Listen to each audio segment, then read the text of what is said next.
night of November 8th, 1939. A bomb tore through a crowded beer hall in Munich. 8 people were killed instantly. Over 60 were injured. But the man the bomb was designed to kill was already gone.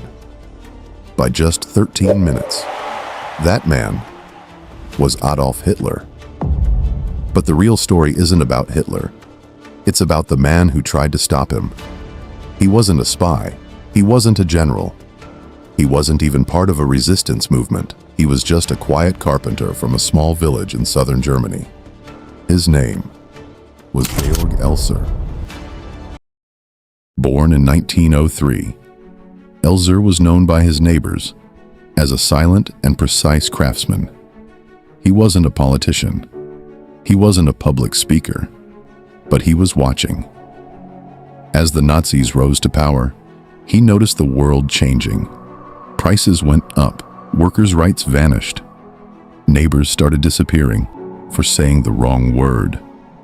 While most Germans either supported the regime or lived in fear, Elser reached a different conclusion.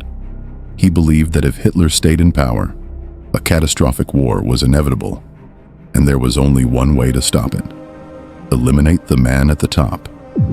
Every year on November 8th, Hitler gave a speech at a famous beer hall in Munich called the Bürgerbräukeller.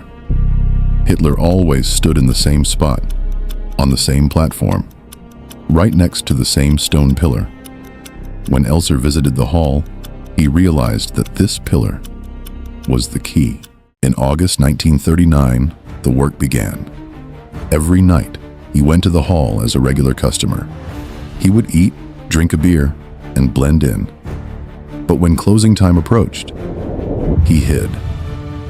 After the staff left, he went to work, night after night. For 35 consecutive nights, he carved into that stone pillar. He worked in total silence. He even lined the cavity with cork so the sound of his tools wouldn't echo. Every morning, he cleaned up every trace of sawdust and left before the staff arrived. The bomb he built was not primitive. Elser designed a machine with a dual timing mechanism. 2 separate timers, so if one failed, the other would fire.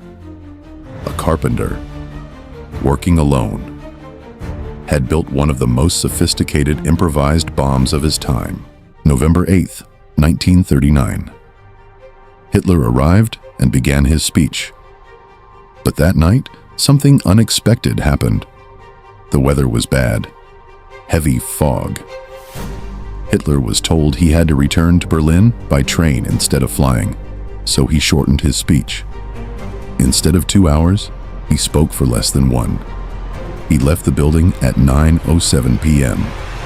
13 minutes later, at 9:20, the bomb exploded. The pillar collapsed. The ceiling fell.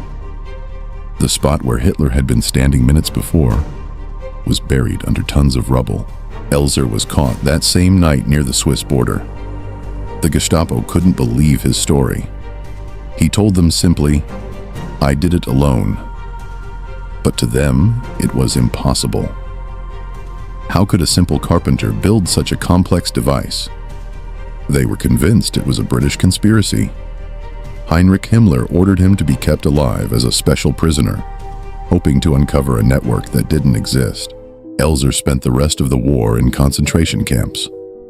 On April 9th, 1945, just weeks before the end of the war, he was executed. He was 36 years old. The story leaves us with a haunting question. How could one ordinary man, without power, without an army, come so close to changing the course of history? All that separated Georg Elser from a completely different world was just 13 minutes.